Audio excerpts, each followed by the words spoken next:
ओम जगन्नाथाय नमः नमः। परिश्रम करने बयस जदि आपण आराम करेंगे ताले आराम करने बयस आपको परिश्रम करने को पड़ो। से समय सदुपयोग करंतु एवं परिश्रम करने समय परिश्रम करंतु। नमस्कार बंधुगण, आपण को मोर ये चैनल को स्वागत जनाऊँगी। आज ये कार्यक्रमटी मेष राशि बहुत अधिक गुरुत्वपूर्ण रही अछि। आज आम जानिबा मेष राशि 2025 मई मासटी किपरि रहिबो। काहेकि ना एई मई मासरे जेमिति कि आपण माने जानिछंती कि आपणक राशि पाई शनिकर 7.5 आरंभ हो सारिछि एवं 2025 वर्षर मई मास एमिति एक मास अटे जे मासरे कि 3 कोटी बड़ ग्रहंकर राशि परिवर्तन हेबाकु जाउछि। एई मई मासरे देवगुरु बृहस्पति राहु एवं केतुंकर राशि परिवर्तन हेबाकु जाउछि। 15 मई देवगुरु बृहस्पति आपणकर द्वितीय भागरु बाहरी आपणकर तृतीय भाग को चलन करिवे एवं 18 मई को राहु केतु आपणकर एकादश भाग को चलन करिवे एवं केतु आपणकर पंचम भाग को चलन करिवे। सेथिपई आपण भिडियोटी शेष पर्यंत देखंतु, कारण ये भिडियोटी आपण मानन पई बहुत गुरुत्वपूर्ण अछि।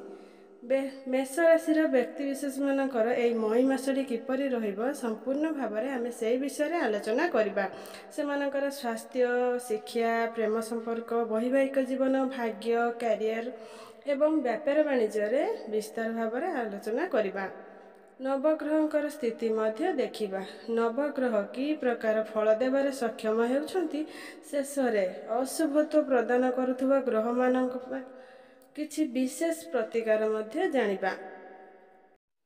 सेथिपई भिडियोटी शेष पर्यंत देखंतु। चलंतु आरंभ करिबा भिडियोटी।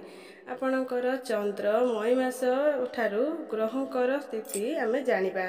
एहा पूर्वरु जदि आपणकर भी मेष राशि होई थाए एवं आपण भी ईश्वर को स्वच्छ हृदय भल पाउथांती बा भक्ति करुथांती, विश्वास करुथांती, तेबे ए भिडियोटी की लाइक करी कमेंट बॉक्स रे जय जगन्नाथ, जय मां लक्ष्मी अवश्य लिखि दियंतु। सर्वप्रथमे आमे जानिबा एई मई मासरे मेष राशि रे नवग्रहंकर स्थिति किपरि रहिबो। जेबे मई मास आरंभ हेबो तो मेष राशि रे नवग्रहंकर स्थिति किछि एही प्रकार रहिबो, जेमिति कि आपण माने देखि परिबे। भिडियोटी शेष पर्यंत देखिले देखंतु। राशि चक्रर प्रथम राशि हेउची मेष राशि। आपणकर राशिर अधिपति हेउछंती मंगल एवं मंगल आपणकर चतुर्थ भागरु विराजमान अछंती। आपणकर प्रथम भावरे सूर्य, आपणकर द्वितीय भागरे देवगुरु बृहस्पति विराजमान अछंती। आपणकर षष्ठ भावरे केतु विराजमान अछंती एवं आपणकर द्वादश भावरे शुक्र, बुध, शनि एवं राहु विराजमान अछंती। ध्यान दे शुणंतु। सबुठु प्रथमे आमे जानिबा आपणकर स्वास्थ्य किपरि रहिबो एई मे 2025। बंधुगण, प्रथम भाग होता है स्वास्थ्यर भाव। आपण जानिथिबे प्रथम भावर अधिपति हेउछनी मंगल एवं मंगल आपणकर चतुर्थ भावरे केंद्र रे विराजमान अछंती। देखंतु एही मासरे मंगल निजस्थ अवस्था रे अछंती, किंतु केंद्र रे विराजमान अछंती, भल स्थिति रे अछंती। एही मासरे आपणकर स्वास्थ्य बहुत भल रहिबो।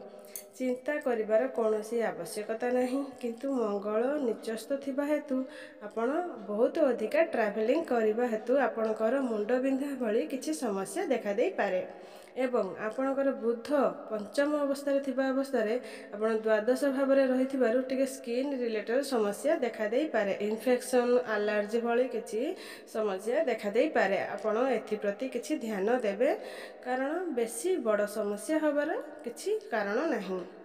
तो चलते एबे जानिबा आपणकर शिक्षा क्षेत्र केमिति रहिबो एई मे मास 25 रे। बंधुगण, आपणकर पंचम भाग होता है शिक्षार भाग। पंचम भावर अधिपति हेउचनी सूर्य एवं सूर्य आपणकर प्रथम भावरे लग्न भागरे विराजमान अछंती। देखंतु ଏହି ମାସରେ ସୂର୍ଯ୍ୟଙ୍କର ସ୍ଥିତି ବହୁତ ଭଲ ଅଛି। ସୂର୍ଯ୍ୟ ଆପଣଙ୍କର ଲଗ୍ନ ଭାଗରେ ବହୁତ ଉଚ୍ଚସ୍ଥ ଅବସ୍ଥାରେ ଅଛନ୍ତି। ଖାସ୍ କରି 14 ମେ ପର୍ଯ୍ୟନ୍ତ ଆପଣଙ୍କର କିଛି ଏକ୍ଜାମ୍ ଅଛି 14-15 ମେ ପୂର୍ବରୁ, ତେବେ ଆପଣଙ୍କର ବହୁତ ଭଲ ସମୟ ରହିବ। ଆପଣ ଏକ୍ଜାମ୍ରେ ଉତ୍ତୀର୍ଣ୍ଣ କରିବେ। ଖାସ୍ କରି ଯଦି ଆପଣଙ୍କର ଏକ୍ଜାମ୍ ଅଛି ଗଭର୍ଣ୍ଣମେଣ୍ଟରେ ବା ସରକାରୀ କ୍ଷେତ୍ରରେ କିଛି କାର୍ଯ୍ୟ ଅଛି, ତ ଆପଣମାନଙ୍କ ପାଇଁ ବହୁତ ଭଲ ରହିବ। ଆପଣଙ୍କୁ ନିଶ୍ଚିତ ଭାବରେ ସଫଳତା ପ୍ରାପ୍ତି ହେବ। ଆପଣ କୌଣସି ଉଚ୍ଚଶିକ୍ଷା କରିବା ପାଇଁ ବାହାରକୁ ଯାଇପାରନ୍ତି। ଆପଣ କୌଣସି ନୂତନ ସ୍ଥାନରେ ଆଡ଼ମିସନ୍ ନେଇପାରନ୍ତି। ପାଠ ପଢ଼ାରେ ଆପଣ କିଛି ବଡ଼ ଡିସିସନ୍ ନେଇପାରନ୍ତି ଏବଂ ଶିକ୍ଷା କ୍ଷେତ୍ରରେ ଆପଣଙ୍କୁ ସମ୍ମାନିତ କରାଯାଇପାରେ। କମ୍ପିଟେଟିଭ୍ ଏକ୍ଜାମ୍ ମୂଳକ ପରୀକ୍ଷାରେ ଆପଣଙ୍କୁ ସଫଳତା ପ୍ରାପ୍ତି ହେବ। ଏହି ମାସରେ ଆପଣଙ୍କର ଶିକ୍ଷା କ୍ଷେତ୍ରରେ ବହୁତ ଭଲ ଅଛି। ଆପଣ ଚେଷ୍ଟା କରନ୍ତୁ, ସଫଳତା ଆପଣଙ୍କୁ ନିଶ୍ଚୟ ପ୍ରାପ୍ତି ହେବ। ଏବେ ଜାଣିବା ଆପଣଙ୍କର ପ୍ରେମ ଜୀବନ ଆପଣ କେମିତି ରହିବ। ଏଇ ମେ ମାସ 2025ରେ ଆପଣଙ୍କର କେମିତି ରହୁଅଛି। ବନ୍ଧୁଗଣ, ଆପଣଙ୍କର ପଞ୍ଚମ ଭାଗ ହେଉଛନ୍ତି ସୂର୍ଯ୍ୟ। ଆପଣଙ୍କର ପ୍ରଥମ ଭାବରେ ଉଚ୍ଚସ୍ଥ ଅବସ୍ଥାରେ ଅଛନ୍ତି। ଏହି ମାସରେ ଯେଉଁ ବ୍ୟକ୍ତି ବିଶେଷମାନଙ୍କର କଥାବାର୍ତ୍ତା ବନ୍ଦ ହୋଇଯାଇଥିଲା, ବ୍ରେକଅପ୍ ଆଦି ହୋଇଯାଇଥିଲା, ସେମାନଙ୍କର ପୁଣି ଥରେ କଥାବାର୍ତ୍ତା ହେବାର ସମ୍ଭାବନା ରହୁଅଛି ଏବଂ ପ୍ୟାଚଅପ୍ ହେବାର ସମ୍ଭାବନା ମଧ୍ୟ ବନୁଅଛି। ଏବଂ ଯେଉଁମାନେ ବି ସିଙ୍ଗିଲ୍ ଅଛନ୍ତି ସେମାନଙ୍କୁ ନୂତନ ପାର୍ଟନର ମଧ୍ୟ ମିଳିପାରନ୍ତି।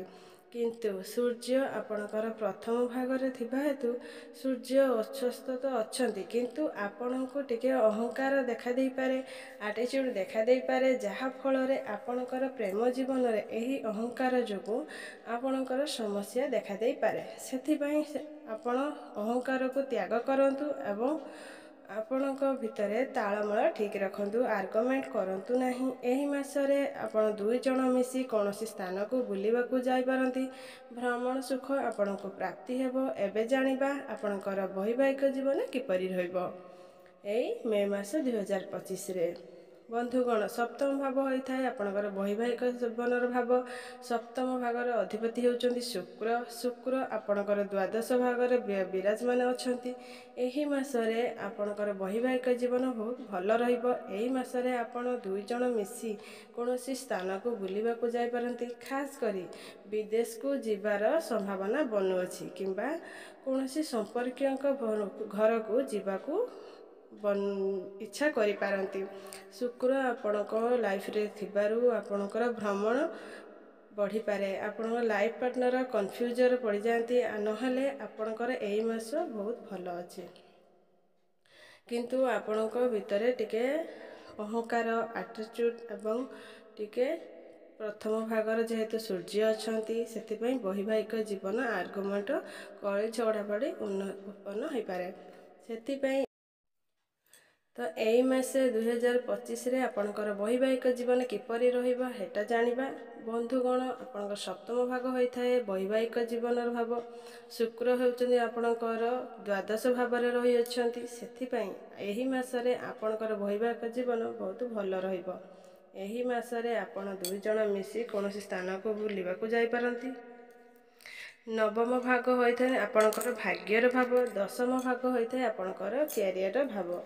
ନବମ ଭାବର ଅଧିପତି ହେଉଛନ୍ତି ଦେବଗୁରୁ ବୃହସ୍ପତି ଏବଂ ବୃହସ୍ପତି ଆପଣଙ୍କର ଦ୍ୱିତୀୟ ଭାବରେ ଗୋଚର କରୁଛନ୍ତି। ଦେଖନ୍ତୁ, ଏହି ମାସରେ ଆପଣଙ୍କର ଭାଗ୍ୟ ବହୁତ ଭଲ ଅଧିକ ରହିବ। ଖାସ୍ କରିକି 15 ମଇ ପରେ। 15 ମଇ ପରେ ଦେଖନ୍ତୁ, ବୃହସ୍ପତିଙ୍କର ରାଶି ପରିବର୍ତ୍ତନ ହେଉଛି ଆଉ ବୃହସ୍ପତି ଆପଣଙ୍କର ତୃତୀୟ ଭାଗକୁ ଚଳନ କରିବେ। ସିଧା ଦୃଷ୍ଟି ଆପଣଙ୍କର ଭାଗ୍ୟ ଉପରକୁ ଲକ୍ଷ୍ୟ ଦେବେ। ଏହି ମାସ ଆପଣଙ୍କର ଭାଗ୍ୟ ବହୁତ ଭଲ ରହିବ। କମ୍ ପରିଶ୍ରମରେ ଆପଣ ବହୁତ ଅଧିକ ସଫଳତା ପ୍ରଦାନ କରିବେ। ଆପଣ କୌଣସି ବଡ଼ କାର୍ଯ୍ୟରେ ଆରମ୍ଭ କରିପାରନ୍ତି, ବଡ଼ ଇନଭେଷ୍ଟମେଣ୍ଟ କରିପାରନ୍ତି। ସେୟାର ମାର୍କେଟ ବା ଷ୍ଟକ୍ ମାର୍କେଟରେ ଟ୍ରେଡିଂରେ କାର୍ଯ୍ୟ କରୁଥିଲେ ଆପଣ ବହୁତ ସଫଳତା ମିଳିବ। ଆପଣ ଟିକେ ଶନିଙ୍କ ଉପରେ ତେଲ ଚଢ଼ାନ୍ତୁ, ଯାହାକି ଶୁଭ ଫଳ ପାଇବେ। ଧନ୍ୟବାଦ। ଯଦି ଭିଡ଼ିଓଟି ଭଲ ଲାଗେ ତାହେଲେ ଆପଣ ପ୍ରିୟଜନ କତି ସେୟାର କରିଦିଅନ୍ତୁ।